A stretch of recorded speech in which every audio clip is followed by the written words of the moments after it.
Breaking news today. The most cost-effective strategy to counter Putin's resurgent Russia is to arm Ukraine. American lawmakers are still debating how long the United States will keep providing military aid to Ukraine, but President Joe Biden has made the practical case for doing so. In an editorial piece published in The Washington Post on November 18, Biden expressed his belief that ignoring current challenges could lead to escalating conflict risks and increasing the costs of addressing them. War does not go away on its own when aggressiveness in Europe is met with no response, as we learned from the two world wars that occurred in the last 100 years. Directly, it draws the United States in. For that reason, today's pledge to Ukraine is a bet on our national security.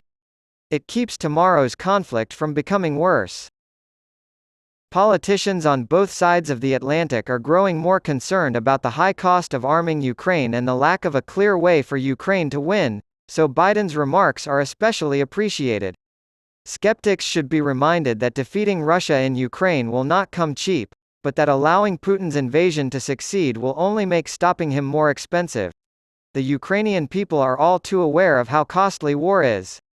The Ukrainian government has allocated nearly half of the national budget for defense next year. This stands in sharp contrast to the defense budgets of NATO member states, many of which are still falling short of the alliance's yearly funding goal of 2% of GDP.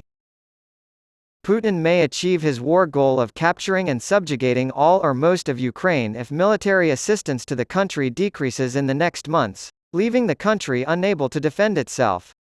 It would change the world security situation. Assuming victory, Russian forces would push eastward into NATO territory, traversing Ukraine in the process. Russia may be tempted to put NATO to the test once again after its humiliation and discrediting defeat in Ukraine. Under these conditions, it is certain that all NATO member states will have little choice but to significantly boost their defense budgets. In the face of a renewed Russian threat, nations' initial hesitation to meet NATO's 2% objective would quickly fade into the background. Naturally, it is impossible to predict how Russia would act following victory in Ukraine. The Kremlin may decide to take stock before launching any further invasions, and it may be too busy focusing on establishing its control over the territories it has recently conquered in Ukraine. The present cost of arming Ukraine pales in comparison to the enormous surge in military expenditure across Europe that would be required to counter the clear threat of additional Russian aggression. The ongoing discussion over whether or not to maintain military aid to Ukraine is giving Moscow more confidence and reinforcing Vladimir Putin's belief that the West will never be able to stomach a full-scale conflict with Russia.